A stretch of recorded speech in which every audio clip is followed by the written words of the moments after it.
We're all very silent.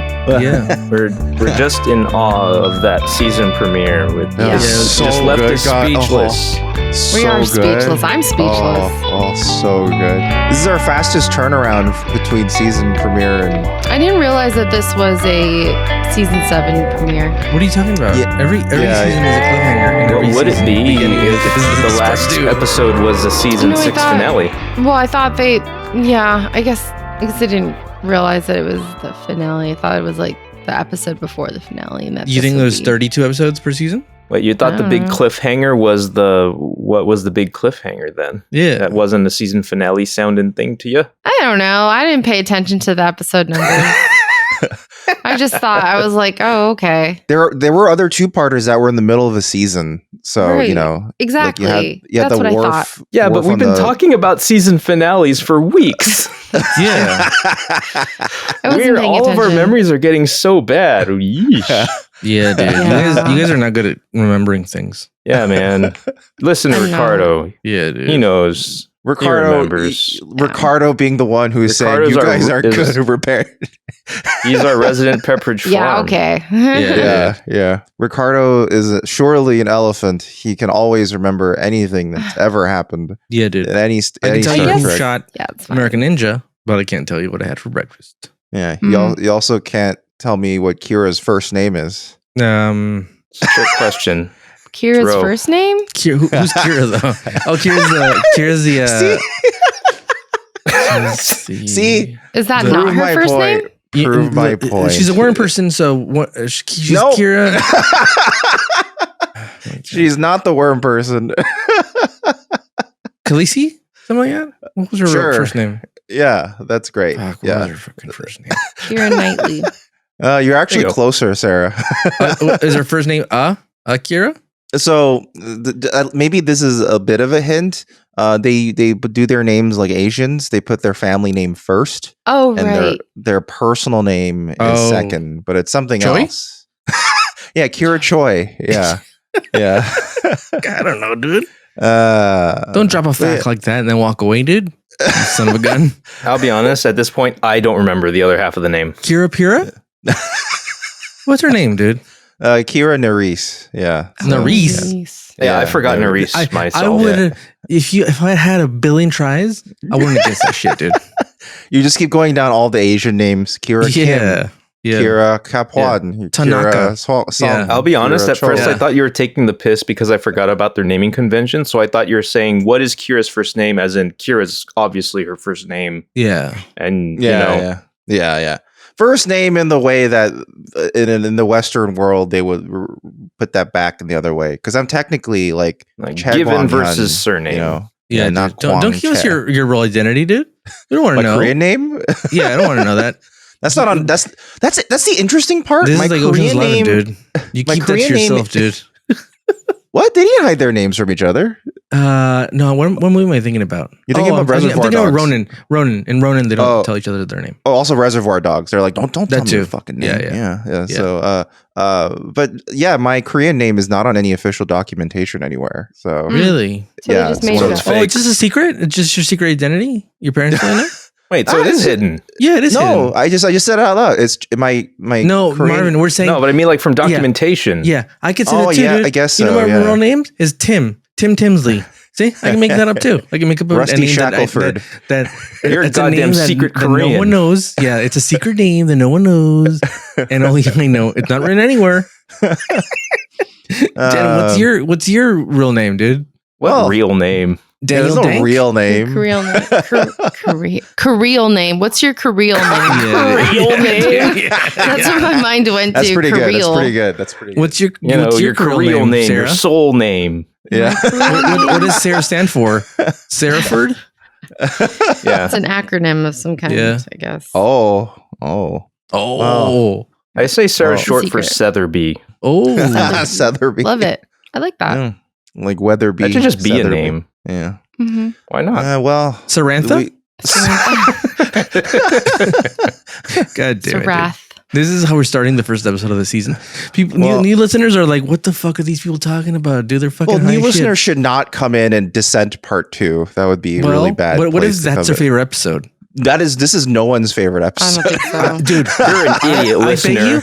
I bet you someone will prove you wrong. Someone will come in. This will be their first episode. Whoever's saying, "Hey, that's me," you suck. Yeah. Someone is like, I fucking love the lore episodes. Fucking love. I fucking but he's like, the last episode I didn't like it. There was not enough of him. How did he get Lore again as the name? His full name is Lori. Lore. Yeah. I guess it's Lore just Lori. his for some Lori, reason Lori. his for some reason his creator was like, you're named Lore, but you're a mistake. So my second son is named purely just Data, not Lore. Can That's I tell it. you? Right. Can I tell you what really chaps my ass, dude? When people, I'm gonna blame the parents, dude. When people name their kids like almost the same name as their their last name. Oh, like take for instance like Christopherson, Like Jeremy. Like John Johnson. Yeah, like John Johnston. Like why? Why double up, dude? there is a Think Joe of something Johnston original. that exists. Yeah, Joe Johnston is there.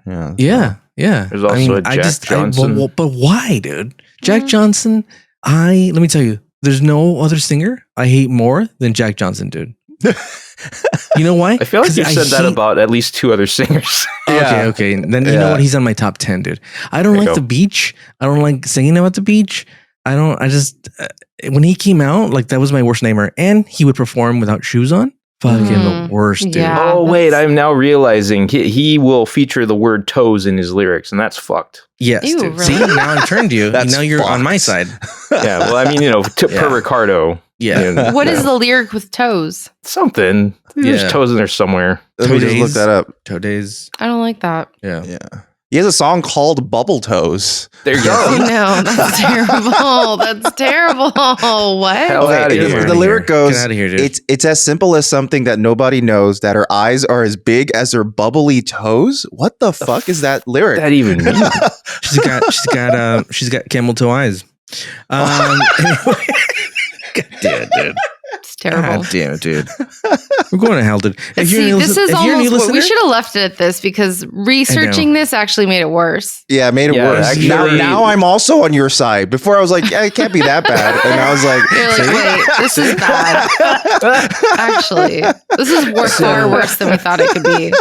I want to say this. I haven't said it in a while. If you're a longtime listener, longtime caller, yeah. thanks for listening, dude. We love you. Keep it real, keep it steady, and keep on keeping Keep your on, toes in your socks and your shoes. Keep your it real. shoes on. Your Don't take fucking your shoes on. Yeah, and Unless if you come into my dry. household, then Unless take you off come your into the fucking house, then shoes. keep your socks on. Marvin, they're allowed to bring their indoor shoes and wear them inside. You know what? That's fine. Mm-hmm. If someone actually went out of their way when visiting our house to bring their own indoor shoes, you are welcome to wear that anywhere. If I go visit you, I'm going to bring my indoor Crocs. Yeah, You know what I mean? totally fine. That's totally fine. All right. Yeah. Anyway, so remind me not to visit without my Crocs.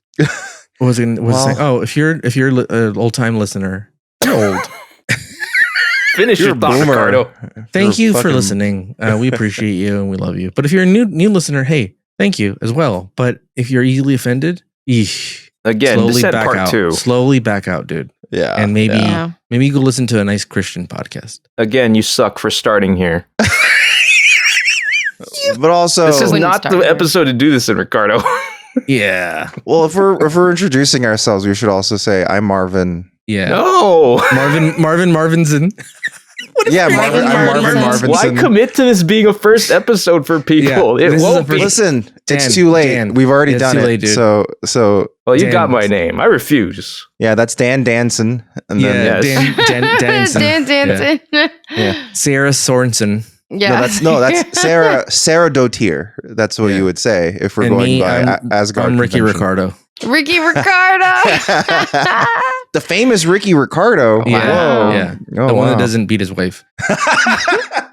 Oh, I'm laughing at domestic abuse. Yeah, well, we saw Descent Part 2 this week, which is, of course, continuing straight from Descent. the season finale of season 6. We're now starting the final season of TNG. We only have, including this episode, we only have 25 episodes left. Wow. 25. Yeah, Dang. because the last in episode like is a year's time or so, this will be done. Yeah, because the last episode's a 2-parter. In a year's time, for real. You know what's so crazy? Maybe when we're all like 2 years older, it'll be finally done with the season. Started from the bottom and now we're here. Here's the thing. Do you think?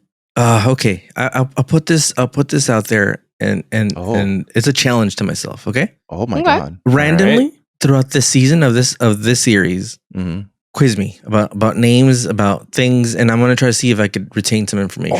Oh my god! Yeah, okay. I don't know if that's possible. Let's start maybe mid-season. You know what I mean? That way, like I get sure about this, dude. All right. Okay. Yeah. I think it's a good exercise. Maybe exercise. even once the show concludes, maybe we can ask you. But see, then I would know. I'd be prepared. You know what I mean? Where if it's randomly, just kind of don't give it to me all at once. Don't just. How would you even do if you prepared? I'm not sure. Dude. I don't know, dude.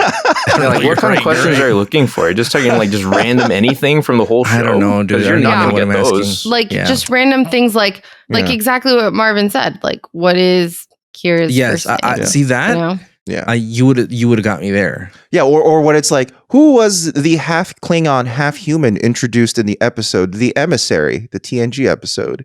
Like, would you know that's that? a good one. Oh, I see. This is the it's Katharine Hepburn. Yeah, you see, it's kind of working. Yeah. See.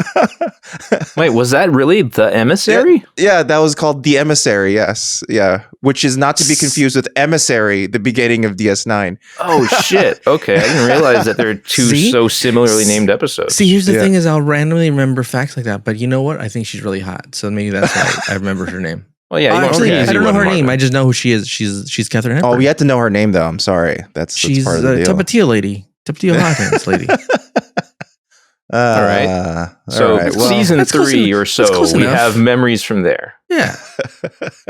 I remember Space Wakanda. Remember that? That's season 1, right? That's a hard episode to forget, considering how racist it is. Yeah. Yeah.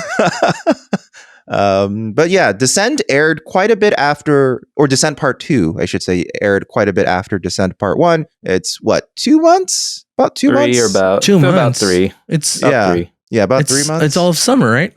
Kind of. Yeah, the whole summer they I think took a break. Pretty much like from June 20th to September 20th or something. Yeah, that's what they used to do in television, right? Television used to have like a summer is for reruns. Right? Yes. Like that's what they used to do, right? Fall is season premiere time. Is that because they used to let people have time off? I don't know, because a lot of movies are shot during the summer. Even like Christmas movies, a lot of them are shot during the summer. So maybe because that's production time. Maybe that's why. And maybe that's why it's more of a thing where they're like, we need time to make up all these new shows. Now production's all staggered. Like you'll shoot any time of year, you know. Because usually I think they shot during the summer because it's the best weather to shoot. So yeah, I don't know. But anyway, Descent Part 2 first aired on September 20th of 1993. Dan, let's do it. Let's go around the sun. It's been our first trip around the sun in quite some time. And this is actually notably, I'm kind of glad that Descent Part 2 was the next episode in sequence because we get to address the loose end of Part 1 and like instead of having to wait for DS9 episode first. Right. Yeah, we'd just be a little frustrated. Yeah. So I'm glad that we get to do this first. And 6 days later will be our first episode of the second season of DS9. So they actually did not share a weekend this week. Yes. Just so y'all know. So since it's been a summer's worth of things, this is going to be a very long one, guys. This music will stop. So first off, let's go through categories and news. On June 30th, the Walt Disney Company bought Miramax Films from Harvey and Bob Weinstein for $60 million and then hired them to run the place. Yep. In July, tennis player Pete Sampras won his very first Wimbledon title, first of many. July 29th, I forget, what's Chekhov's, is it Koenig or Koenig? I think it's Walter Koenig, yeah. Koenig? He actually suffered a mild heart attack that summer. Yes, he did suffer a heart attack at one point, yeah. Yeah, and so that was the summer where it happened. And on August 10th, Ruth Bader Ginsburg was officially sworn in as a Supreme Court Justice. all So right. moving into the realm of music, notable hits of the summer included UB40's reggae cover of I Can't Help Falling in Love. Oh, okay. Whoomp, There It Is, as well as a lesser known but very similar sounding Woot, There It Is. They were both charting at the same time. Wait, what? Were they For both real. charting because they sounded like each other, Well, and therefore Woot, people There were? It Is was way higher. Woot, There It Is was kind of like, in the teens somewhere on the Yeah, charts. maybe it was just because people kept buying the records looking for. Yeah, maybe. Close enough. Maybe was that's it the why. Transmorphers of the Billboard Top 100? I know. Yeah, maybe they were. It was like the original Asylum. It's an Asylum music instead of an Asylum movie. You know, That's pretty that funny. could legitimately have been what it was. We also have I Told You Lately by Rod Stewart. We had What's Up by Four Non-Blondes. We had Dream Lover by Mariah Carey, which was the hot one by September. And then in game releases over the summer, we had Reader Rabbit 2, which I played a lot of in school. Day of the Tentacle. Samurai Showdown, which was EGM's Game of the Year, by the way, 93. Imagine Really? an SNK fighting game winning Game of the Year It's not even that magazine. good. It's okay. Isn't that crazy? Wait, what Super other? Mario- Wait. What year is this? This is 1993. 93. What fighting games released in 1993? Not 'Cause I even don't think fighting games. No, just listen to the rest of this list. Super Mario All-Stars. We have Zombies Ate My Neighbors, Saturday Night Slam Masters, TMNT Tournament Fighters, Gunstar Heroes, Super Street Fighter 2. Super Street Fighter 2 alone should have fucking destroyed Samurai Showdown. But okay, remember by then, like people were officially starting to get tired of like Street Fighter 2 again. You just I added 4 new guess. characters and it's Street Fighter 2 again. But also, this is the year Virtua Fighter released. Fucking Virtua Fighter could not defeat Showdown? Samurai Showdown? That's bullshit. Yeah, but Samurai That- Showdown had cool blood effects and stuff in it. Oh my god. That's so bullshit.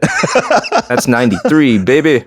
Moving into movies. We had Dennis the Menace, Sleepless in Seattle. Aw. Let's see. In July 4th weekend, Jurassic Park was finally dethroned by The Firm, which was a legal thriller with Tom Cruise in it because A Few Good Men everybody liked that. Then we had Free Willy, Hocus Pocus, Coneheads, Robin Hood, Men in Tights, Tom and Jerry the movie, which I don't remember at all, but it's the only time they talked at length. Like, Wait, this is an animated movie? it was an animated movie by Hanna-Barbera, and Oh, I don't remember they this talked at a all. lot in it, and it wasn't very good. Oh wow. Okay. In August, we had The Fugitive, written by which Woody Allen. dominated. Wait, who? Woody Allen. I think Really I loud think Tom talking. was actually played by Richard Kind or something. Oh, okay. All right. Yeah. So in August, we had The Fugitive, which dominated the box office for 6 weeks. We had The Meteor Man. That was a good And movie. yes. And we also had Friday the 13th following Friday the 13th part 8, Jason Takes Manhattan, came the 9th installment called Jason Goes to Hell, the final Friday. Which So wasn't- I just wanted to make sure I said Jason Takes Manhattan because Which it's is funny. not the final Friday. No. Yes. No. It Also, kept Jason going. barely takes Manhattan. He's in Manhattan for like 20 minutes. You know what? It only takes 20 minutes. You know what they should do is honestly like give the people what they want. Combine the Friday series, Ice Cube, and the Friday the 13th series. Combine them both. Mm-hmm. So Friday. Next Friday. That would- Friday. yeah, that next would- Friday, that'd be Friday fine. the 13th. Oh, next Yeah, Friday. I everyone was would watch it. sorry. I was Yeah. trying to portmanteau it. It's next Friday the 13th. Yes, Yeah. that's what it Yeah. would be called. Yes. Friday And the then 13th after next. Yeah. But then that would be the one where they just beat the shit out of Jason because That's cool. Or they get him high That's cool. and he stops 'Cause- killing. I mean, either way, he stops killing. Yeah. Yeah. Either I mean, because the whole neighborhood would get together and be like, guys, Yeah. there's a fucking masked killer, and you know, Or like they, when or they're like, hey, go kill Big Worm, you know? And he kills Big Worm. like when the Night Stalker killer was in California and he went into the wrong Oh, yeah. neighborhood and they Yeah. beat the shit out of him. So Well, it would be the same thing, you know. I mean, the truth is that they're not really sure. So like, by all accounts, the people that were there is that they called the cops, right? Mm-hmm. And some cholos got involved, and they were beating the shit out of him. And the cops got there, and from the main street they were going to turn onto the side street, and they just took their time because they knew he was captured already, and they were just beating the shit out of him. I remember you telling this story. Yeah. They just took their time. I love They're that. like, you know what? Yeah. Yeah. So finishing off movies, we had The Secret Garden And I don't know who said Surf Ninjas earlier. Did one of you guys mention Surf Ninjas? I mentioned Surf Ninjas like a long time ago. So did Ricardo. Yeah. Okay, like I just feel like it's come up recently because it came out during that summer. Doesn't the dude from Ninja Turtles 2 come out in it? Something Reyes? Ernie? Ernie Reyes, right? Ernie Reyes Sr. Yeah, he's in there. Yeah. Isn't Rob Schneider one of the dudes? I'm not sure. Yes, he plays a character in Surf Ninjas. Yeah. Okay. All right. The last movie, which came out in September, was the Joy Luck Club. Just, cultural relevance. Moving on to television. Last category. We had quite a few notable shows like debut over the. Sorry, over for the Joy course Luck of summer. Club. Keiko's in Joy Luck Club. Oh, is she? So Is she? yeah, she plays one of the daughters. So she. Okay, yeah. so that's worth. Or mothers. Then that's notable. She plays one of the mothers. No, daughters. Daughters. Yeah, I'm mixing up with her role because she's also in A 3 Body Problem, where now she looks like one of the mothers in Joy Luck Club. You're not helping, Marvin. Is the Joy Luck Club kind of like the blood in, blood out of the Asian culture? What is blood in, blood out? I don't know what that is. Yeah, I'm not familiar myself. Dude. Or like American Me? No. Well, it's about generational trauma. Mi Familia? I don't know. I don't think so. I think what it is, because Joy Luck Club is about generational trauma between different Chinese mothers and daughters. Oh, okay. I don't think that's what's going on in Blood in, Blood Out. Okay. Well, I just mean like Blood in, Blood Out is like really like it's very niche like movie that's really like every Hispanic is really into. Oh, okay. But like, you know what I mean? Like it's not. Well, I don't know if it's relevant besides to Hispanic culture. Well, that's the thing. That's interesting you brought that up because historically, Amy Tan is actually not that popular amongst Asians. Like not necessarily that like Asians don't like her writing. It's just her writing never like hit with Asians. It hit with white people, and that's why she became famous. Like other white critics, and I think even like Oprah Winfrey were like oh my god, the Joy Luck Club's amazing. But is the Joy Luck Club kind of like Selena to Hispanics, like Selena the movie? Kinda, yeah, kinda, okay. or like I'm trying to think, or like the movie that resonated with Asians but did not resonate with me, because I find it a really annoying movie. Crazy Rich Asians. Crazy Rich Asians. I was going to mention that. Modern equivalent of whereas Joy Luck Club didn't really resonate with Asians. It resonated with white people looking at Asian culture and being like, oh, that's because to be fair, she does take some broad strokes. So that's how crazy and rich they are. Yeah. So rich as shit, dude. Great food though. Yeah. But yeah. So all right, moving on. I still had television to get through. Oh my god, dude. Oh my god. Soul Train aired its final episode in June. In August, we started Mighty Morphin Power Rangers. Dave Letterman officially started his CBS show. In September, we had Adventures of Sonic the Hedgehog, not the Saturday AM cartoon. Oh, okay. That premiered later in September. Yes. Yeah. We had the Chevy Chase show, which debuted on Fox and was still running as of the airing of this Star Trek episode. We may hear updates about that in the future. Okay. We had X-Files and Bill Nye the Science Guy on September 10th. On September 11th, we had Legends of the Hidden Temple and SWAT Cats. On September 12th, we had Lois and Clark, The New Adventures of Superman, starring Dean fucking Cain. Oh, finally, the real ass Dean Cain. Yeah, the presidential candidate, Dean Cain. Yes, yeah, exactly. Him. His breakout role as Superman. That was his catchphrase in the show as he flew off as Superman. He's like, Superman, come help us. Also a sci-fi show that I think kind of fell by the wayside in terms of like how well it's remembered by the public. Sequest, DSV. Oh, Sequest. Oh, yeah. I'm into Sequest. Yeah. That ran like 2-3 seasons and petered out. Yeah. On September 13th, we had Animaniacs, Late Night with Conan O'Brien. Wait. Did Jonathan Brandis died while he was doing that show? I'm not sure. I don't know. I have no idea. I don't know what any of the behind the scenes of Sequest is. He died in 2003. What year? Yeah, so that wasn't. Yeah. Where are we? Oh, we're in 1993. We're a decade earlier. So okay. Yeah. Okay, never mind. Yeah. All right. September 16th, we had Frasier and Sinbad, and finally on September 18th, Biker Mice from Mars, Tales from the Crypt Keeper, and the other Sonic the Hedgehog, and the real to top it all off, Rocko's Modern Life. Oh, I love Rocco. Yeah. Yeah. Rocco's Modern Life. Modern Life. Sarah The will first always- Australian many people heard. Yeah. He's a wallaby, right? No, but by this point, dude, Crocodile Oh, Dundee he had is? been out, dude. I guess That's, maybe. that's Well, not a knife. This is a knife. Is he a wallaby? I think so. I forget. Yeah, 86 I mean, was Crocodile Dundee, dude. Yeah, he's a wallaby. We had Well, probably he's a already had wallaby. Crocodile Dundee part 2. Well, I was born in But then- '87, so I missed Dundee. Oh, dude. Sarah would always sing to me there's like apparently a musical episode where they talk about their inability to fight City Hall. Oh, you can't fight City Hall.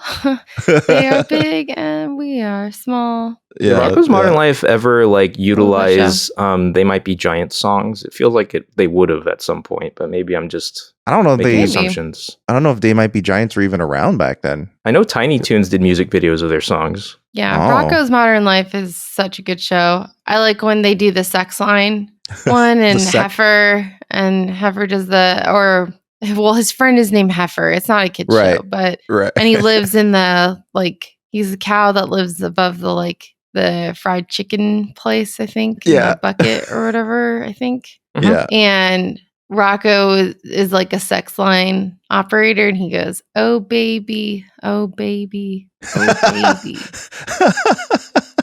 and he's not very good at it. Was that his profession throughout the show, or was that just an No, episode? just there was an episode where I think he was like That was his job. maybe trying out some other jobs or whatever, but he wasn't very good at the sex line operator one. It's such a good show. My family didn't have cable at the time, so it's kind of easy for my memories to mix Rocco's Modern Life like footage with Duckman Really? in my head. Similar style, yeah. I didn't have cable, so I didn't see any of these. Me neither, yeah. Oh, Sarah's I the saw only- Walker Man from Mars. You fucking rich, Yeah. Tales from Sarah. the Crypt Fucking cable, dude. I guess so. Wait, Yeah. it was voiced by Carlos. I cannot pronounce his last name. Asraki?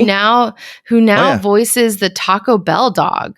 Oh, he's voiced many things. Yeah, yeah. Yes, Wasn't and he his even friend Bugs is Bunny at some point? Yes. Yes. his best friend is Heifer Wolf, who is a steer, and Heifer's parents are like wolves, and they I think are constantly trying not to eat him or something. I don't know. This is all coming back to me because he's a steer and they're wolves. Yeah, yeah. It's such an interesting Yeah, that show. all This makes is sense. making me want to go back and watch the show. Nickelodeon shows were zany. They were willing to do really... Courage the Cowardly Dog. Oh yeah, thinking there's. about that show the other day. I think they share similar traits in a way. Yeah. Yeah. Yeah. Anyway, I love those shows. think this is a little bit. I was a little too old for this stuff. Yeah, that I mean, makes sense. sense. you were... Yeah, you did... These were cartoons... Because you had... And you also grew up with, like, other types of shows. You grew up with, Like like... Rambo, like real cartoons, like Rambo, Like the West- animated series. You know, Or, like, Where- Western. where every time Watching you tie- Mr. T. every time he would tie his shoes, you're like, "Fuck, he's about to kick somebody's ass, dude."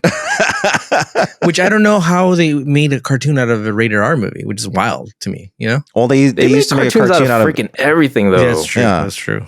fucking Alien, you know, Yeah. Terminator. If you could turn it into a toy, they had to make a cartoon out of it. But it's weird because then like in my teens I got into weed, and then I stopped. In my 20s I did stop in my 20s. But when I was a teen, then I got into like Men in Black. I had like a cartoon renaissance. But again, I didn't have cable, so it was everything that was on By Men in Black, over you're talking there. about the animated series Men in Black. Yeah. Oh yeah, Freakazoid. that show was show. great. That That show's intro great. alone holds Yeah. up so well. But also, like, it is a surprisingly well written show. Yes, Like, it was. Yeah, it's yeah. But, Anyway, not like this that episode. concludes our trip around the sun. We can finally Oh talk my about God. Star Trek now. oh my Yeah. god, now we can get into the Woo-hoo. episode. Well, actually, Oh boy. before we can get into this on our God own, damn it, dude. Dang, even I forgot. let's just do our sponsors really quick. First of which, House of Wise. Hey, House of Wise, you're cool. Hello. We want to be cool too. How do we be cool? By doing drugs from House of Wise. All the kids are doing it.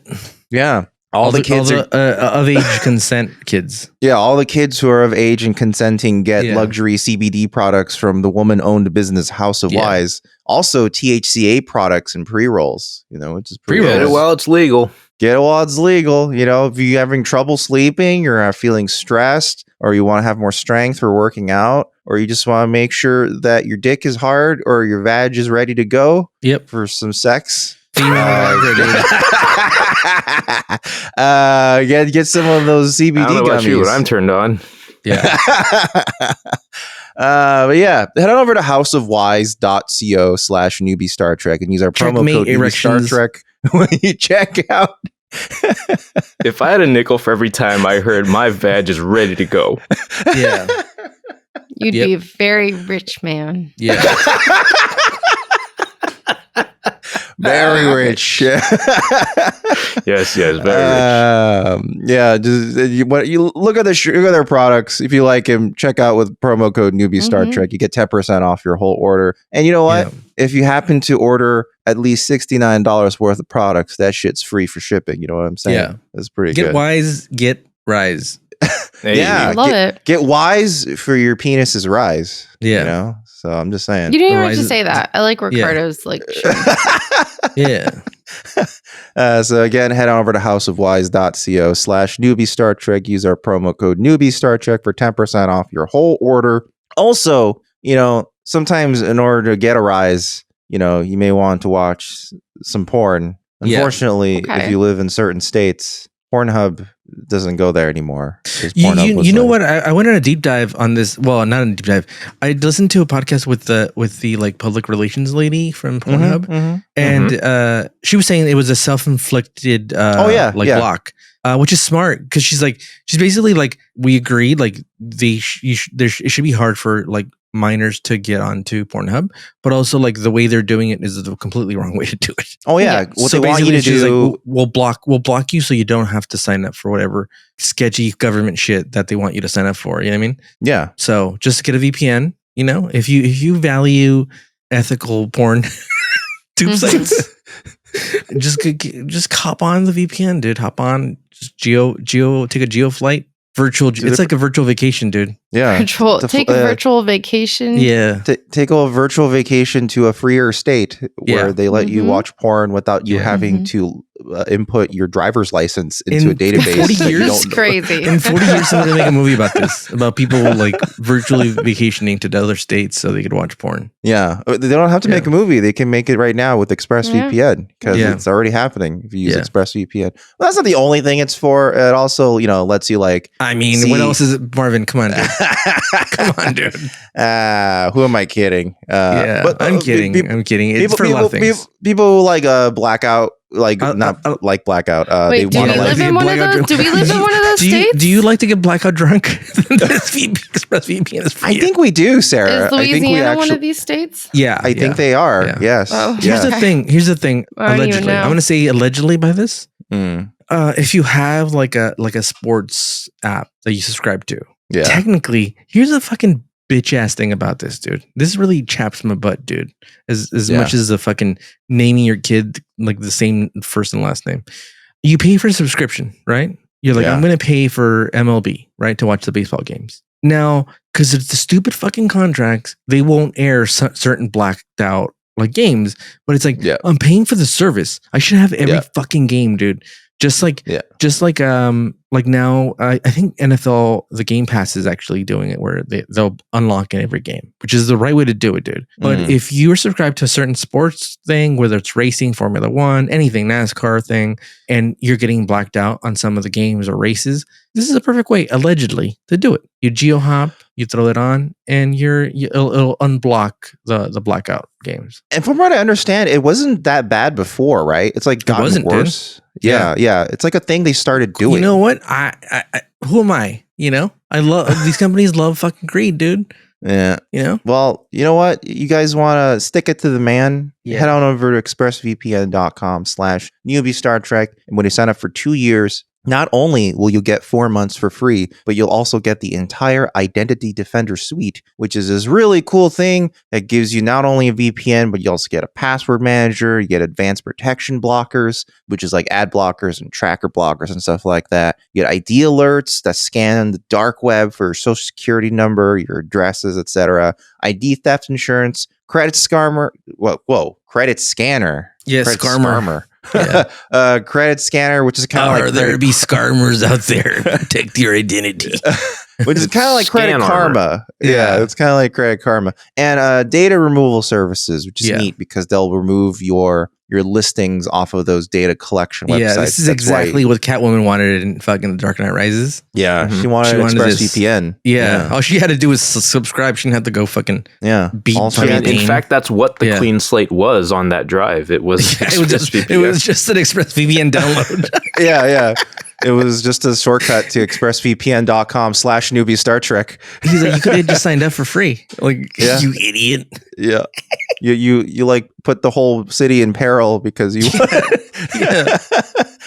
so again, head on over to expressvpn.com/newbie Star Trek. And if you sign up for 2 years, not only will you get 4 months for free, you'll get that entire Identity Defender suite. Also, it's a 30-day money back guarantee. So if you're not sure, you can just try it out for a bit. You can send it back. Whatever. Try it out. All right. In fact, when Catwoman was at the end of the movie, when she's overseas with Batman, happily ever after, she's using ExpressVPN to log in to watch the US people. She actually geo-hopped over to Italy or wherever the fuck they are.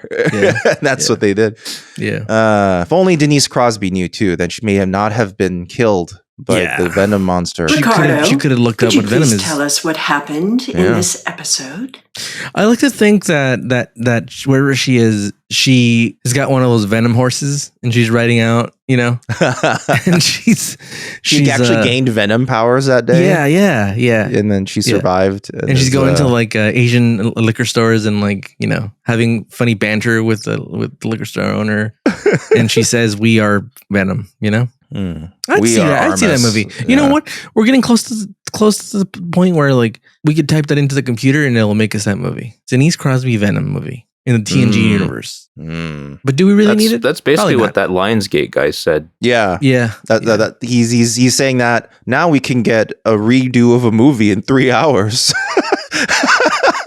You can tell it to make it PG-13. In 3 hours. Who would do that, dude? No one would do that. No one would go lower. Like, oh, I like this movie, but I wish it was PG-13. And whoever's requesting that should be deported to El Salvador.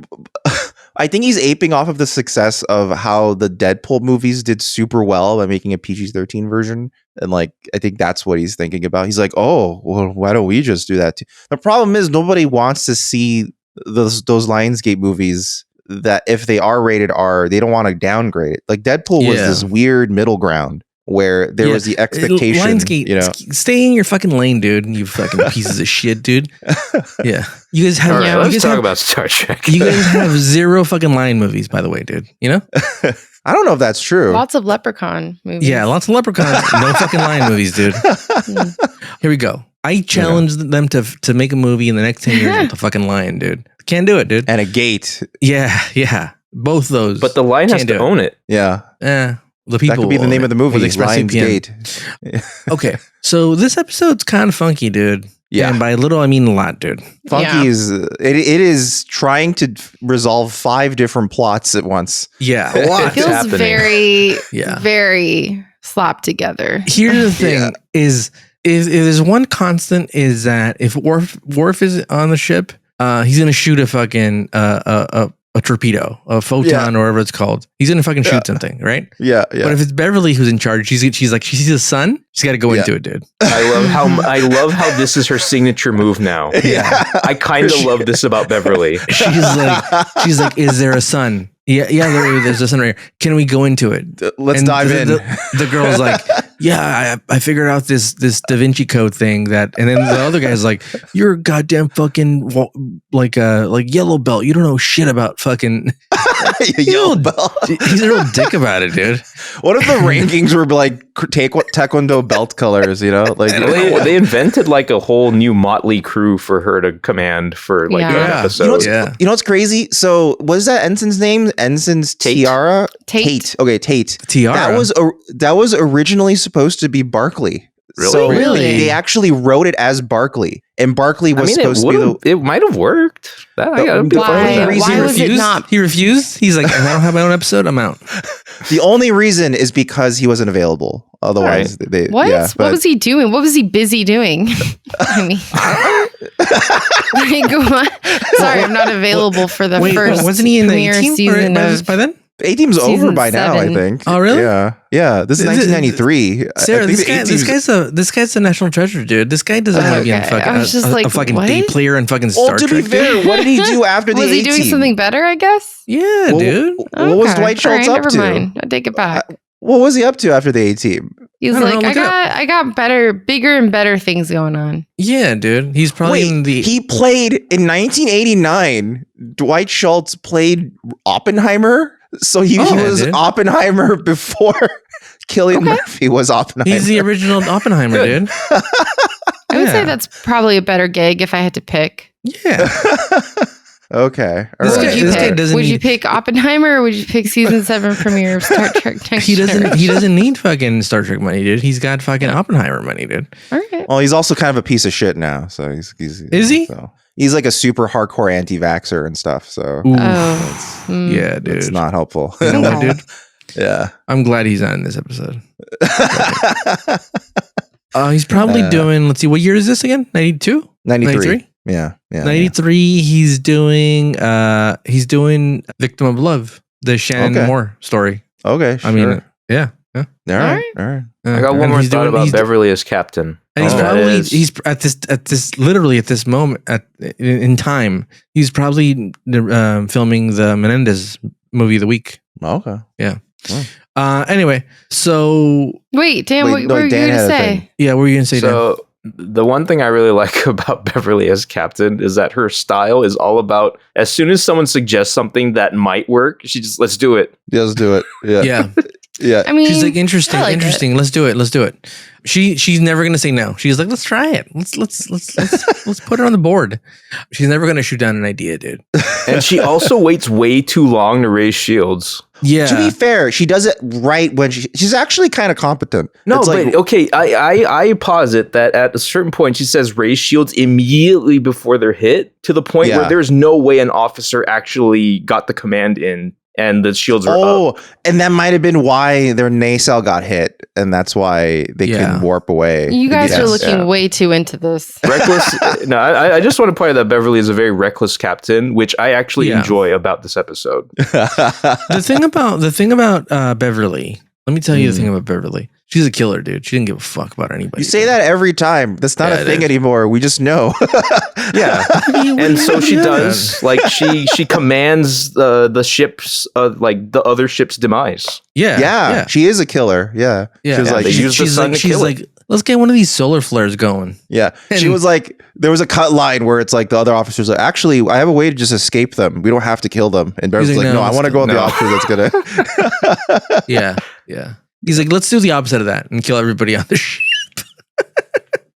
By the way, this lady, this ensign, I remember her. She's from fucking Passenger 57, dude. I don't forget a face from Passenger 57, dude. What movie? What's Passenger 57? The Wesley Snipes movie on the fucking plane. I don't know. He's an air marshal. No, I don't know this at all. Oh my god, you guys are not Wesley Snipes fans, dude.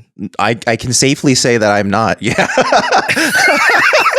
I don't know. I haven't followed his career or anything. I just know that he went to jail for tax evasion. That's all. Yeah, because he was making so much money with these great movies, dude. Anyway, so I remember her. She plays, the opposite Wesley Snipes in Passenger 57. Okay, cool. Yeah. Anyway, there's a couple storylines, right? So one storyline is basically the Borg, or the cell of Borg, has given up being part of that hive mind of the Borg to being Lore's hive mind. Yeah, I guess basically it kind of sounded. Actually, it's worse. This is worse because they're his slaves, basically. Yeah, and it's funny because the way they described it is like, we were leaderless. We just wanted change. We just wanted someone to take control. It just sounded like, that sounds very much just how like some sort of populist leader takes over something. So it sounds very relevant to today. There's a lot of that to the episode that kind of hits different in today's context. Almost like there's a lot of Borg around, a lot of racist fucking Borgs. Yeah. All right, guys. So anyway.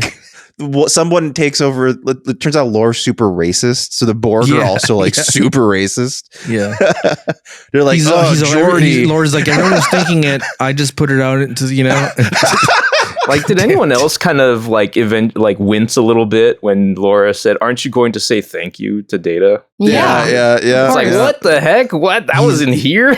He's like, you're not even wearing a suit to meet me. Look at you wearing your regular. Yeah, where's your stupid body armor? I have mine. Where's your felt body armor? Why are you Data? Why are you still wearing your full Federation uniform, complete with comm badge? Yeah. As even though you have defected over to Laura's side. Was this episode like put together super last minute? I feel like it just doesn't make any sense. Yeah, okay, so here's the I problem. don't know why, but I had fun watching this episode. Okay, here's the problem with every I just had a lot of single. questions. This is the problem with every single fucking season cliffhanger. I don't know why they just don't write both parts at the same time. Like, because they gotta only make one part now. like they always That's write part literally one why. with someone else, and literally after they're done, the next season they're like, shit, right, we left off there. Give it to this guy. Let's see if he can figure out a way to close this loop. It's like, So did they not film this continuously then? no, they didn't. No, dude. Oh wow. They never. When do they? Good thing they were able to get that Zordon set back. Yeah, like pretty That's a cool accurately. The location. Yeah. So let's just go. You know what? Let me get the one storyline out of the way.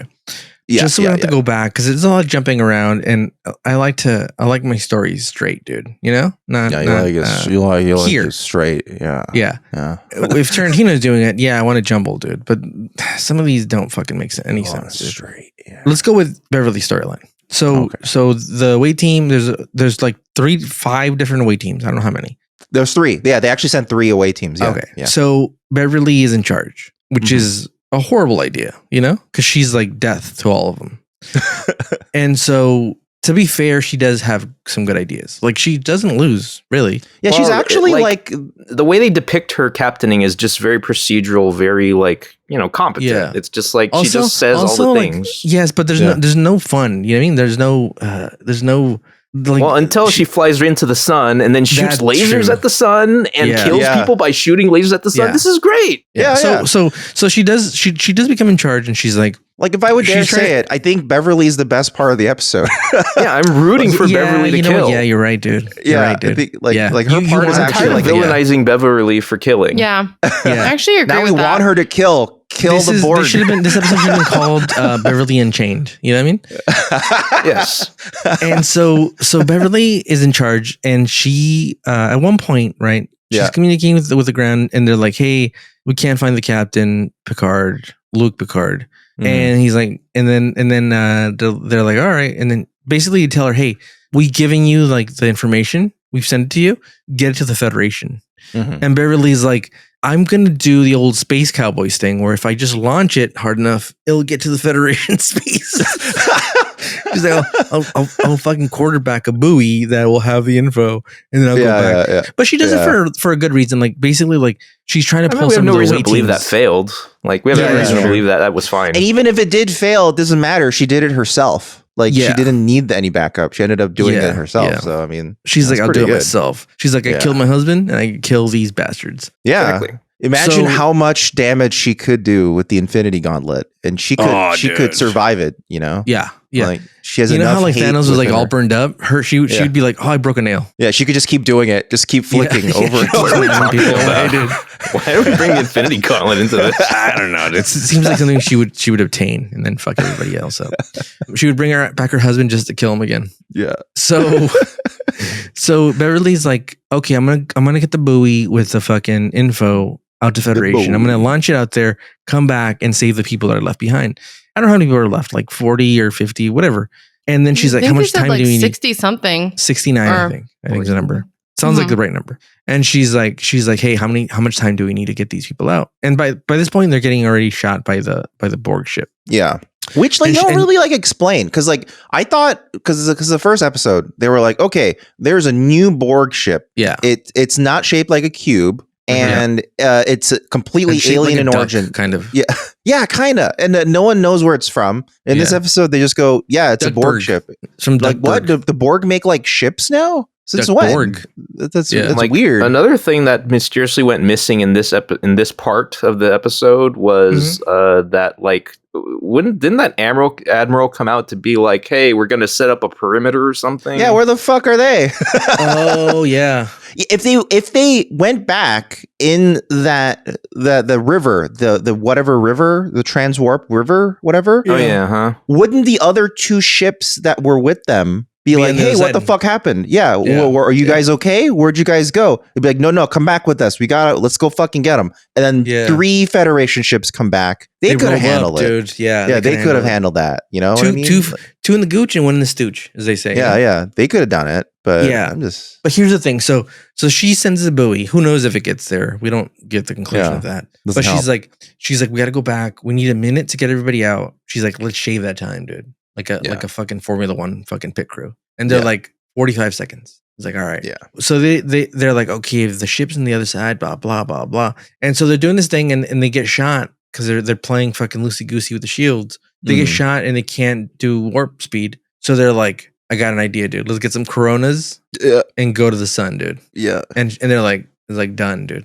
And so they're like, this has never been done before. And Beverly's like, I've been to the sun so many goddamn times, dude. I was once court-martialed and I ignored it and went into the sun. They couldn't catch me. Is Geordi stealing that Ferengi's idea? Because they keep saying, Geordi was working on it. I'm assuming Beverly's implying that Geordi was attempting to like further that research that was left here. But okay. All right. No. But I love how untested it is and how gung-ho she is about it. Yeah, she's like, she's like, I don't give a fuck. Just turn it on. We're going to the sun. I survived it. Everyone. It was really cool last time. Yeah. Well, you had that girl that wrote her like thesis on it. Yeah. Well, no, that was her thesis was on shooting the sun with lasers. Yes. Which was also questionable. So she's like, we'll get some Coronas. Like Don Toretto. The guy's like, you're a fucking student. Yeah, we'll go in there. He's like, look, we'll go in there with the Coronas. It'll protect our bodies. Coronas. Yeah. It's got so much fucking like donkey piss in it. The carbonation will protect us as long as the carbonation holds out. And then the girl's like, and then she's like, I wrote a paper about fucking sun flares. We shoot the fucking sun, it'll flare up, and it'll fry up the Borg ship. You know? And then Barnaby, the cocky asshole's like, yeah, well, if you're wrong by even a little bit, you're going to kill us. And then she gets to toss his own line back at him. It's like, well, I guess I better be sure that I'm correct with my calculations then, you little bitch. Yeah, because earlier he snapped at her by saying, she had been like, oh no, I don't know if we can make it to the other side of the planet warp that safely. If we're off by a little bit, we'll die. And he's like, well, I guess I'll just have to be precise, won't I, Edson? And then that's why she says it back. They're both saucy, dude. But I'll say this: they just killed a bunch of innocent Borg, dude, that were trying to be free thinkers. You know what I mean? But they were under the spell of lore. At the end, the best of both worlds, they also killed just a bunch of Borg. Yeah, that were asleep. So that's true. So I thought the Borg. So this is so interesting because I feel like in this episode they're killing. Well, Borg these are free left Borg. and right. Let's call them. They're free Borgs. Yeah. Well, okay. Yeah, we're killing free Borgs left and right so easily, and I had this impression of Borgs that they were like really, really difficult to kill. I guess that's okay. So you bring up a good point. That one this is skipping ahead again, but that one prison breakout scene. Picard instantly incapacitates a Borg by pulling off one of his hoses. Yeah. Instantly that gone. Was very easy. That's the only thing that takes him down. You mean you could have been doing that the whole time? It's only the ones that have hoses. It has to be the right. Only the ones that have hoses right there. Just stretch out your hands and just pull. Not every one of them has a hose right there. just run out with your hands stretched out. Here's the thing. I love how that escape attempt was thwarted immediately after the first step, though. Like, there's fun bits to this episode. I like pieces of it. Yeah. So anyway, she's like, I'm gonna shoot the fucking lasers. If you're in doubt, shoot a fucking laser at the sun. Exactly. Yeah. So they shoot a laser and they kill all those Borg, by the way, and they eventually get everybody out, right?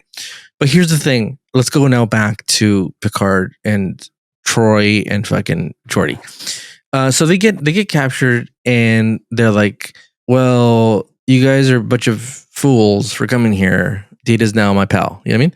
And they find out that Data, that basically that Lore has, he loves like fucking torture and he has a thing under his nails like fucking like how they torture fucking terrorists in Guantanamo Bay.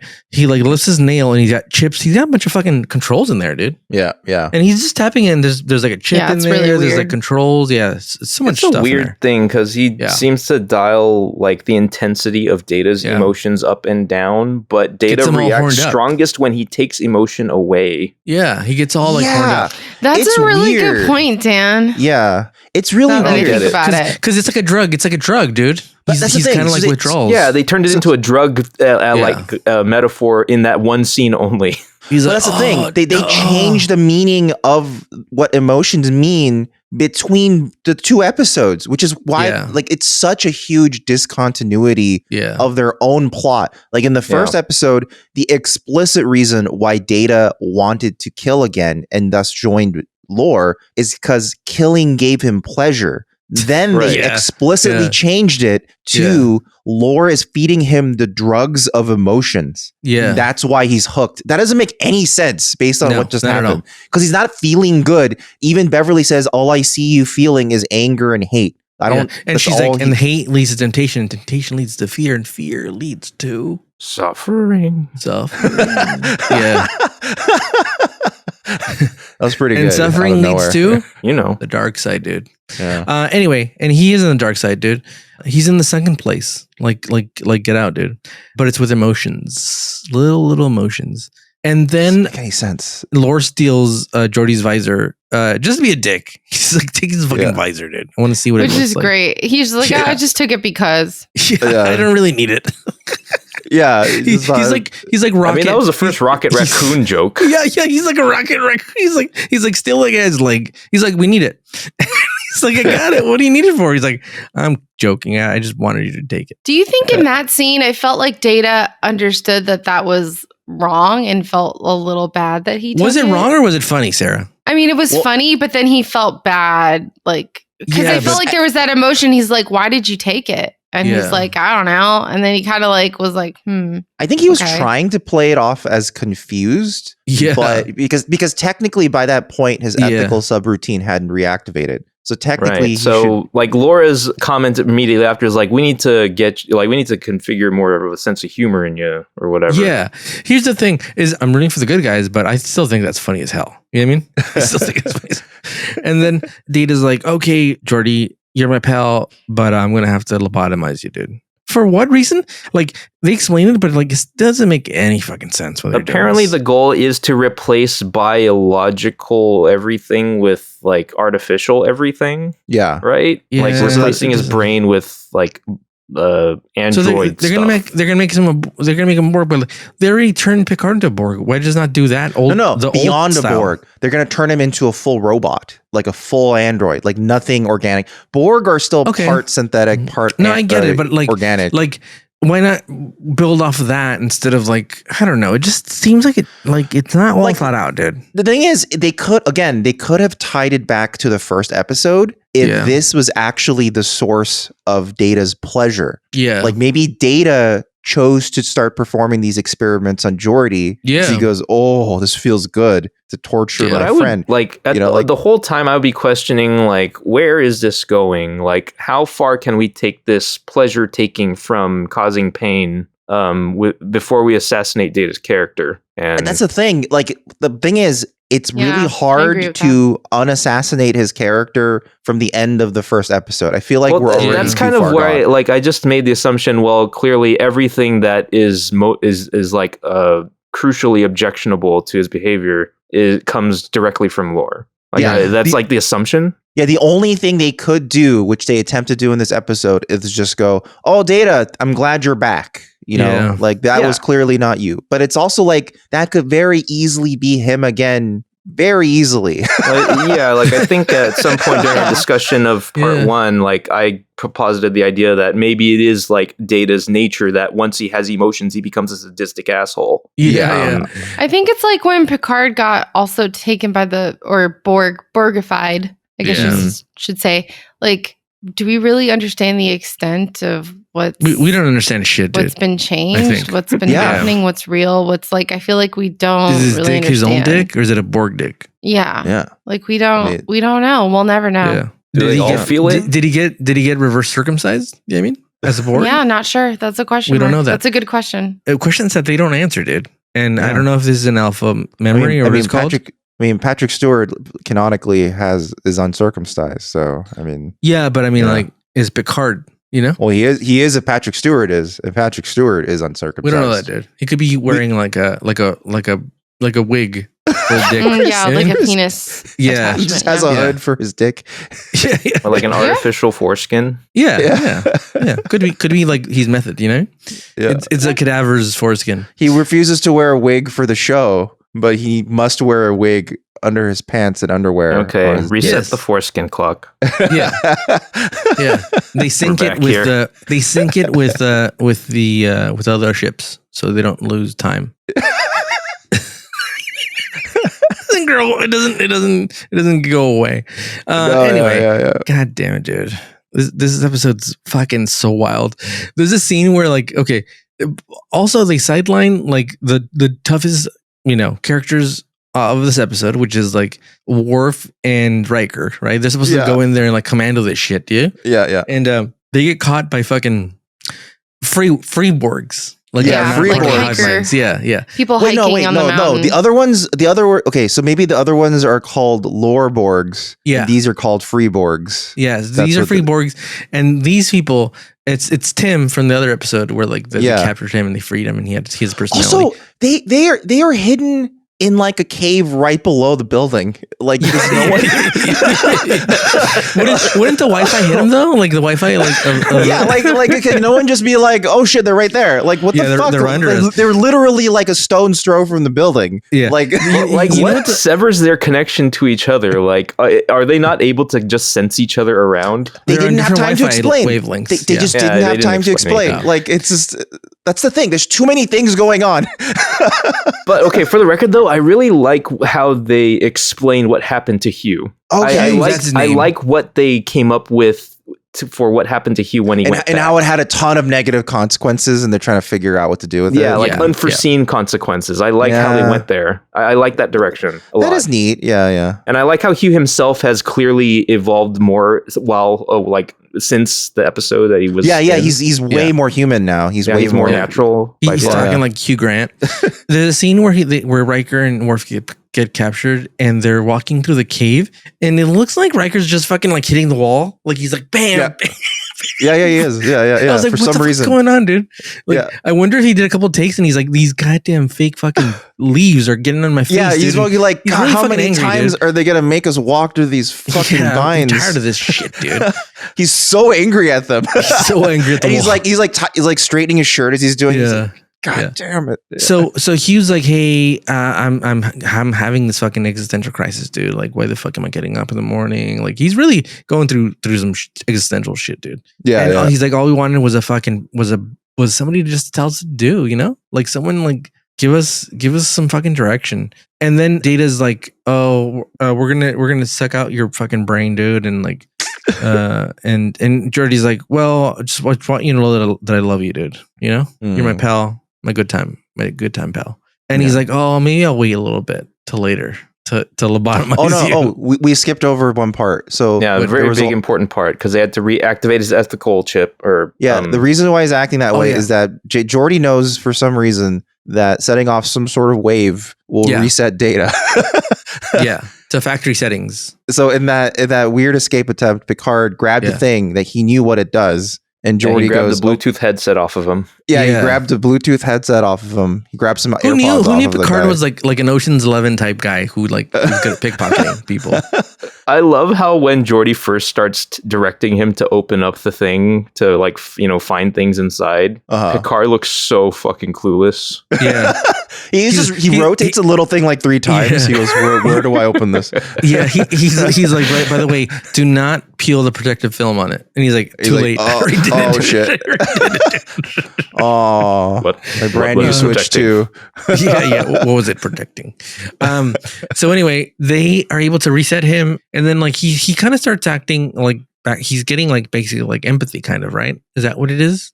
It's not empathy. It's that like his sense, he has a sense of morality returns. Yeah. He's feeling when he's doing things like wrong or morally wrong. Yeah. So which implies that I guess somehow remotely Lore had turned off his ethical subroutine. Yeah, they don't explain how and when he did that. Yeah. When did that happen? And then so to wrap this up, basically, they get out, right? And they're like, hey, we're gonna bounce out of here, bro. And Hugh's like telling like Riker, like, we don't want anything to do with his shit. Like we're just trying to get. Yeah, he hates the Enterprise, which is really interesting. Like, actually, we hate you. I love we that. hate the Borg. Well, he hates him because they made. I mean, is the reason why. Well, it's like everything was They simple made before him- you came along. Yeah, everything was really easy and simple, and like we didn't have to feel anything. And yeah, now we have like, to learn how to work together like children on a group project. Yeah, he's like I listened to fucking. He's like, you gave me the Nationals fucking first album, and now I got adult fucking angst, dude. Yeah, you bought me a vinyl player, and now I have to fucking buy all these different records. I gotta buy a cleaner. Yeah, I gotta buy anti-static bags. I gotta. You got me wearing fucking gloves, my guy. Yeah. He's like, I can't touch. I'm researching my tube records. amps. I'm researching. Yeah, he's like, I maxed out all my credit cards. You know, you don't want to know how deep I am into this thing, dude. Oh, Jeff Bezos, like Listen, fucking. the record's still skipping. And I don't sound staticky. I have a humidifier going to make sure it's not too dry as it's playing. It's making my house all fucking moldy and shit, dude. So anyway, Sounds great. He's like, hey, don't worry, we don't want to be involved. And then finally, they say they come in at the end and they shoot at the place, and they're like, they save everybody. Everybody saves themselves, basically. It's just like three different. It's like the end of the Phantom Menace. 3 events, all like the movie simultaneously. Phantoms with Ben Affleck. They all converge into one coincidence to make sure Beverly arrives right in time to save them. I'll tell you what the best part of this episode, honestly, is that we get to see the orange cat. Oh, yeah. What's the name? Osriel? Azrael. What? Who? Spot? It's Spot. Yeah, Sarah's yeah. right. Yeah. So we see the cat, and the cat is cool. not concerned at all. It's grooming. It's doing its thing. Yeah. It's like, what do you Data points a phaser right near its face, and and he's like, yeah, whatever. You're a coward. You're not gonna do it. Shit, dude. Yeah, this cat's fucking. He's got papers, dude. This cat. Yeah. You could take it bowling. Here's the thing: is that again, like you said, like we've said it before, like part 1 and part 2 of the double episodes, like. Get it together, guys. Shoot it in one shot. Like, why are we doing this? Like, fucking, this is exactly what happened to fucking Star Wars, dude. They let fucking J.J. Abrams do one, and then they go to the other dude from Knives Out, and then I guess none of them fucking know what they're doing, and they're like, oh, guess what, dude? It's Palpatine. It's like, they could have known if they had maybe a single studio head who knew how to like figure out an overarching story between movies. I'm not saying that it's Kathleen Kennedy's fault that this Star Trek episode sucks, but I'm gonna blame her, dude. It's fucking her fault, dude. I don't know what she's doing. So do we all agree that this episode sucks? I don't think Dan does. I think Dan here's the thing, I think I did enjoy it more than y'all. There's funny things in it, but overall, like. It's messy. This is messy, but I was entertained by the mess. This is a 4. A 4. Oh, it's not nearly bad as a 4. I would say it's a 7 as well, just like I gave last episode. I'm gonna go with a 5 on mine. Oh, you know what, Sarah? Yeah, we agree, dude. You know what? I'm gonna bump it up to 5 because it's like middle of the road. Like I don't. Here's the thing about Star Trek, and here's the thing about my memory, and this tied to everything, dude. Everything, everywhere, all at once, dude. Just like the movie, dude. The reason I remember certain things is because I love them, right? I love American Ninja. Right. I love Gymkata, right? I'll never forget the name of that guy, the gymnast, dude. I've seen you forget things you love, though. That's true. You're right, but it is still possible. But what's Gymkata's name, Ricardo? Don't dodge the question. Scott. Yeah, what? He's a 4-time Olympian. Okay. Here's the thing, and I like TNG. That's why I'm still watching this. This is why we're still doing the show. Yeah. But there's only very few episodes that I'm going to go back. Scott, by the way, I'm sorry, you're totally wrong. Scott. I forgot already. No, his name is Kurt Thomas, and he plays a character named Jonathan Cabot. Here's the thing. The things, there's only a few episodes that I'm going to that I love from the show that I'll ever be like, oh, I have nothing to do. Let me put on an episode of this. You know what I mean? It's not that I don't like it. It's nothing to do with anything. It's just the fact that if I love something, I could throw it on. It's kind of those things where you're like, oh, I'm gonna put the remote down and leave it on here. You know, if you're channel surfing, and not a lot of episodes of there's some TNG episodes that I'd do that for, but not a lot. And this one is one of those ones where like I'm like, I'll never remember this, even though this may be a pivotal episode, but I'll never remember this. I'm glad Lore's gone. I don't ever need to see that fucker again, dude, with his fake nails. Okay, that's the other thing. We finally stopped Lore. Yeah. Finally. That's a plus. They dismantle him. It seemed pretty easy he needs to be dismantled, and so they do. And also, it seems uneventful though, too. Yeah, like the it's way very uneventful. It's just there was just too many things. That's what I mean by this. This whole thing I was explaining was to say that it's uneventful, and I don't ever see myself fucking ever seeing this bullshit again, dude. Because it's mid, dude. As the kids are saying. I think what they suffered from is like I've been saying this multiple times now. There's just too many things going on. I think what they could have cut out the entire Hugh thing. Because they could have, but that was something that I really liked. That was there. But Dan, imagine he came in at the end and be like, I'm Moses. I'm more Moses. I will lead you. You know? But I thought what would happen is, okay, so that was actually similar to the way I would have script doctored it, which is I would have said, okay, just call Hugh a red herring. So like that was just their suspected issue at the first episode. And when they come up in the second episode, just to get it out of the way as fast as possible, because despite the fact there's so much going on, Lore just repeats his own vague thing at the beginning. Oh my God. We were waiting for him the whole time he was having his monologue there with Picard and the whole team. I was just like, what is it? Like, what are you trying to say? Yeah, because he just keeps going, I have found my purpose. I found my purpose. It's like, okay, what is your purpose? What are you doing? Well, his stated purpose, which is dumb, is to guide the Borg, like ostensibly, to guide the Borg to become less organic. But he does that like 5 minutes into the first scene. He should have just said it quickly, like just to get that problem out of the way. I thought you were trying to posit that they never explain, which they do. It just takes so long. No, they just take forever. It's like the dude, and I'm trying to make this universal, but there's probably no way to do it. But here I'm going to do it. It's like this. It's like the dude that's like in high school, and he's like, you know, I'm pretty funny, dude. You know, right? I make you laugh all the time. He's hinting, like put my name down as like the funniest guy, in senior class. You know what I mean? Like whatever that is. Nominate me for that. But he doesn't tell you like, hey, dude, I make you laugh all the time. Just write my name, dude. I can't write my own name, dude. That'd be too weird. But like he constantly is beating around the bush, and you're like, I want you to ask me, but I'm going to make you suffer. You know what I mean? And he's like, you know, I make you laugh. I make jokes. Remember that joke I made the other day? That was funny. Yeah, I'm a funny guy, right? Okay. And you're like, you're funny. This is funny that you bring this up because there was a guy we knew he's a friend, so I don't want to like put him on blast too much. But in high school, he was a friend who was always like, you know, I'm the funny guy, blah, blah, blah, right? And everyone took him at his word for it to the point where at like the senior end of year event, there's like a bit of like a what's it called, like a talent show thing, and they signed him up. I'm getting embarrassed. I know. Right away, you're feeling. I'm already getting embarrassed for him. Yeah, I know where this is going. They signed him up to be the stand-up comedian. No, dude. So he had to come up with some sort of stand-up set. He just took a bunch of Russell Peters jokes, basically, but made them Korean. And it was so awkward. I'm starting to sweat a little because I'm getting embarrassed. Let's change the subject because I don't like this at all. This is very uncomfortable for me. Yeah. But you made it so real and it's very specific, Marvin. But I agree with Dan's point that it is very interesting to see where Hugh happened. So I think that should have been just say like, hey, I think I could leave these people better than this goddamn fucking. I think Hugh should be his own episode later. Like he should be his own dedicated episode. Yeah, they could have. What should have happened here is this should have been about a final reckoning between the two brothers. Because otherwise, this episode's about nothing. You get kind of confused about what's going on.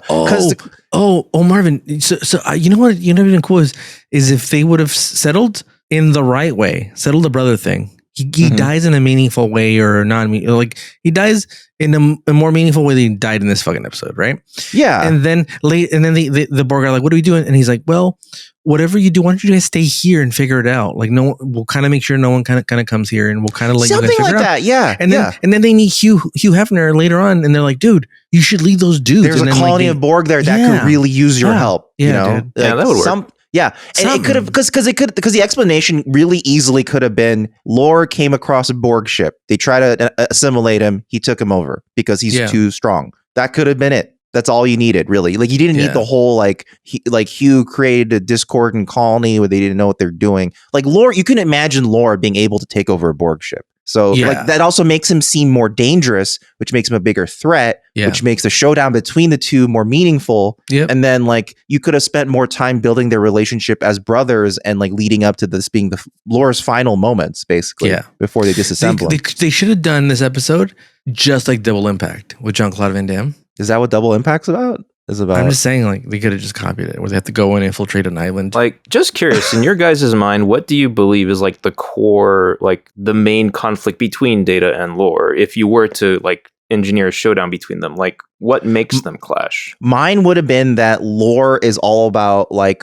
fuck consequences. I'm indulging in my emotions. And Data is like, no, I know that what is right or wrong. I will not forego what is right or wrong, even for my emotion, which is where he concludes at, you know? Yeah. He says like, I would rather not feel emotions ever than like betray my sense of right and wrong, you know? Okay. Given those two like stances, I'm struggling to come up with like a plot in which they would butt heads with each other and fight.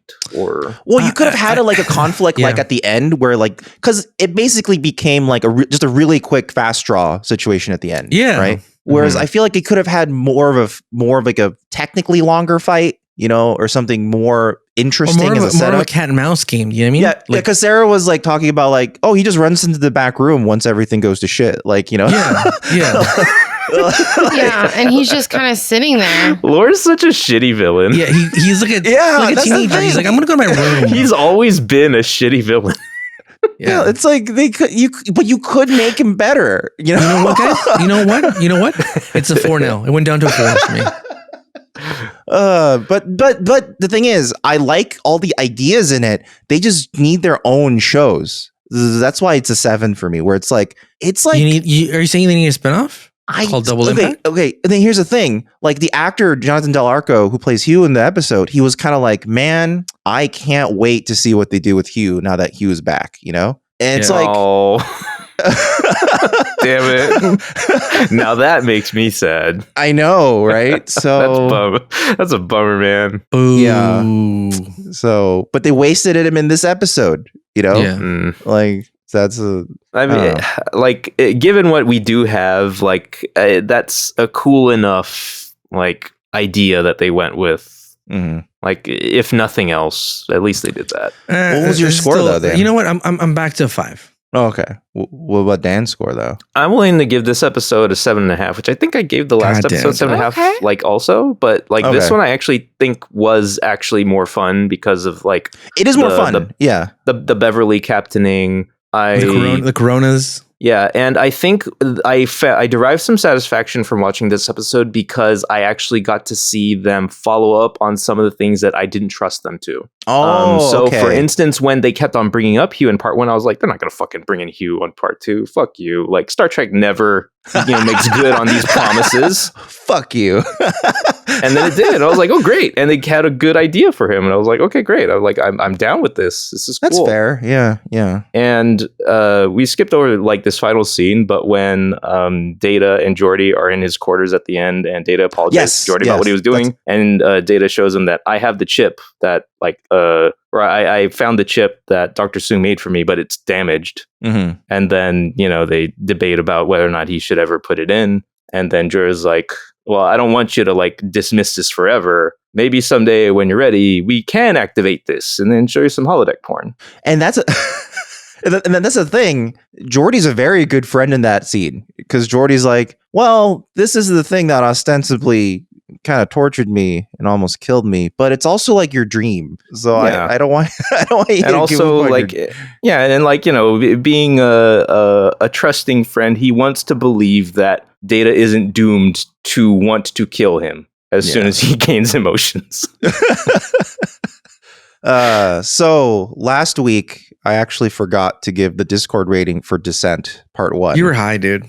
So let me do it now so we can compare them. So last week, Imagine Nathan is compiling lots of these scores for us now. So Imagine Nathan said the average is 6.54 for last week, which is the first part of Descent Part 1. And the median was 7. So the winning score was 7, but the average is 6.5. So it's lower than we all gave it, I think, for that. And then for this week, much lower. The average was 5.96 and the median was 6. That's interesting. Oh God. So the people agree. Yeah, the people agree. Yeah. Thank God. Yeah, I don't know what it was about this episode that like I didn't hate. I feel like I could have hated it so much more, but I didn't. It is exciting. There is a lot of stuff that goes on and you're kind of going like, oh yeah, there's like some competent things going on. Like the cap, like Beverly's doing good stuff, you know? Yeah, I think part of me does actually derive some like gratification from seeing Beverly, you know, get to do this because she hasn't had a chance to do this before, and you know, it's cool. But widely, most Star Trek fans consider this the worst season premiere cliffhanger fix. Agreed. Of the series. So, you know, really, is this really worse than the time travel one? I'd say so. Honestly, because with the time travel one, there's like a lot of fun shenanigans. Mark Twain? Well, Mark Twain's the problem. but beyond Mark Twain, there's a lot of other fun things happening. The problem is that with those episodes that there was so much Mark Twain screen time that they didn't have more fun crew in the past time doing crew out of time shenanigans. They spent way too much time indulging in the Mark Twain nonsense. So that's maybe it's recency bias, but I want to say that this episode for me would be at least as good as that one. And I mean, that's also fair. I mean, it's all subjective, right? So you can say that. I agree. Yeah, but that's fine. Yeah. Well, that was Descent Part 2. Wow. Let's wrap that. Let's wrap that gavel up. Yep. We can only go up from here, right? Why would you say that? We're like at the beginning of season 7 of a TV show. There's only room to go up, I hope. Oh, there's some fun stuff this season that is going to be great. But yeah, I can't believe that we still haven't hit like one of the last memes I haven't, seen the origin of yet. Oh yeah, there's a few. There's a few memes from this season. There's like alone. only one major TNG meme that I have been exposed to over and over again that I have not seen the origin of yet. The reason why season 7 is fun, even though it may not be the most competent, is that this is the season they knew this was going to be the last season. Okay, so is it like Justice League Unlimited season 3? Yeah, they kind of just let loose, and they were just kind of like, do whatever. Let's just do whatever we want to do. So they kind of just started doing weird stuff. You know what? If that's how it's going to be, I'm excited. Yeah. There's some weird stuff. I'm down for this. You'll see. Let's get goofy. But yeah, if you guys like our little discussion of Descent Part 2, give us a like or a rating or review wherever you are. Apple Podcasts, Spotify, YouTube, wherever. Be great. And also check out our merch store, fugitiveframes.store. Right now, there's only 2 t-shirts and a hoodie up there, but we do have a new t-shirt design on the way. I have approved the sample. So I wore it for a day and put it in the wash and everything, and it still looks great. It worked like a charm. Yeah, I mean, actually, in that way, functionally, yes, it did. It was comfortable. I care about that type of stuff. So I wore it, make sure it's comfortable, put it in the wash. It handled it really well. So now we're gonna get some photo shoots of it, and it's gonna release in July. Just letting you guys know. That's at fugitiveframes.store. And also, check out, if you guys want to get these episodes early and a few other perks like that, you can always join our Patreon or our YouTube membership. Both of those are only $1.99. So the difference is that on the Patreon, you get early access to new episodes that are audio only. And on the YouTube membership, you get early access to new episodes that are video. So basically, if you like audio or you like video, and they come with a few other perks, like they come with access to our private Discord. They come with what else comes with the? Why am I blanking on it?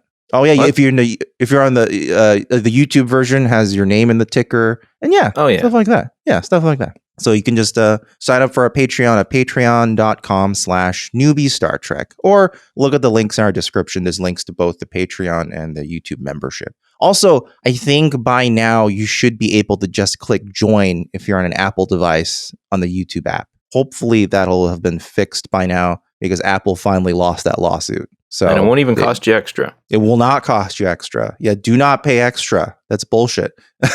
And also, if you guys ever want to if you guys ever want to send us an email, you can always email us at contact@newbiestartrek.com. That's contact@newbiestartrek.com. This week's email is from Heidi, and Heidi asks, "Hi, Newbie Star Trek. My name is Heidi. Since you're coming to the end of TNG series and season 1 of DS9, you have gotten to know the characters of the shows pretty well. Who do you think would be better suited on the other show? Who should transfer workspaces? For example, could you see Dax on Enterprise hanging out with Riker and Diana? Or do you like O'Brien on this show or the other? P.S. I am so bummed we missed out on that crossover," which is alluding to the fact that the original season finale for Deep Space Nine was a crossover episode with TNG. So yeah. Okay, I have a vision. I see Geordi transferring to be with O'Brien in DS9. They could really use him. He would be a huge asset. I feel like they would be like a really good team and they can problem solve quickly.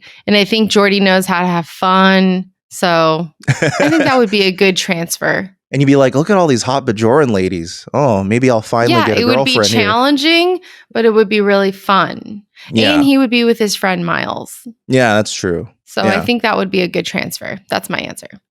I feel like Dax could fit easily on DS9. Bashir should go over. You know, like Bashir. I mean, he has at least interacted with TNG people, hasn't he? Yeah, he in that one episode where they he's one of the few DS9 like cast members who has, right? Yeah, in Redemption, he was one of the DS9 members who went over to the Enterprise, and then he was talking to Data, and he's like, "That's so cool. You're right. So we have at least seen that one interaction. Yeah. So you have that. No. For the record, I feel like Dax is like tactful enough that she would blend in on the Enterprise easily. Right. Yeah. You know, she just knows her stuff and would, have no issues with anyone. But I get the feeling she would have fun, shooting the shit with Riker.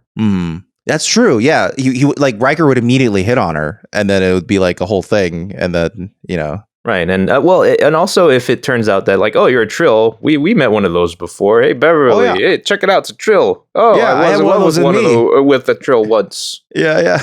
But then she turned to a lady, and I got weirded out. Yeah, and it's like, oh, I turned to a lady. Oh, and then Riker will be like, hey, you're a Trill, but you kind of look a lot like Famke Johnson, who I made out with once. Huh? Yeah, that's weird. How come you don't look like that other Trill? Yeah, what happened to your face? Why is your face so hot now? Your face. I don't know. What about you, Ricardo? I don't know because I can't think of any other ones. Odo Odo would be really fun to see on the Enterprise. Mm-hmm. He would whip him into shape. He would clean up the Enterprise so well. He would make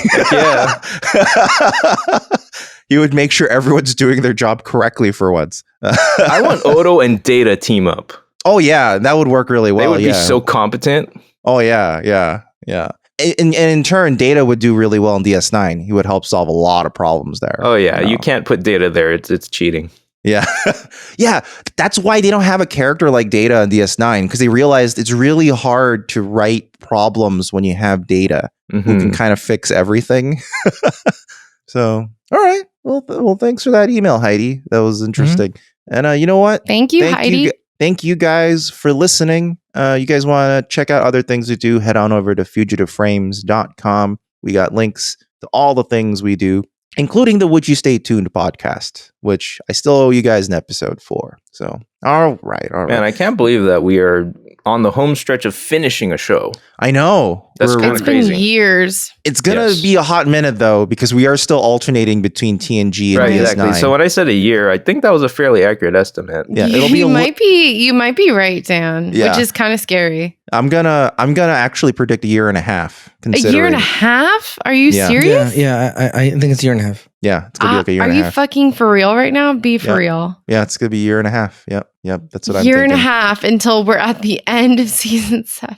Well, remember, there's DS9 filling in all the gaps. I know. It just feels so unreal, I guess. It's so but to be fair, this season is really only 25 episodes, not 26, because the season finale is a 2-parter that they aired both parts at the same time. This is a 2-parter they finally shot together. So, we have that. Oh my God. Can we stop with the 2-parters? Wait, was Encounter at Farpoint shot all together? Yeah, Encounter at Farpoint was also shot together at the same time, despite the fact it seemed like 2 separate episodes. Yeah, I was about to say, like, those also felt pretty separate, but they also felt more, like, cohesive in a way, I guess. Little more cohesive, yeah. But, yeah, because the last episode's really not a 2-parter, it's more of a movie. They just wanted to end it with a movie, so that's kind of really why it happened, but... All right, we're next episode, because we're going to switch back and forth between TNG and Deep Space Nine. In Deep Space Nine, The Homecoming. That's the name of the episode, The Homecoming. All right, we'll see you guys next time for that. That's the season premiere of Homecoming. All right, goodbye, everybody. Bye. Take care, y'all.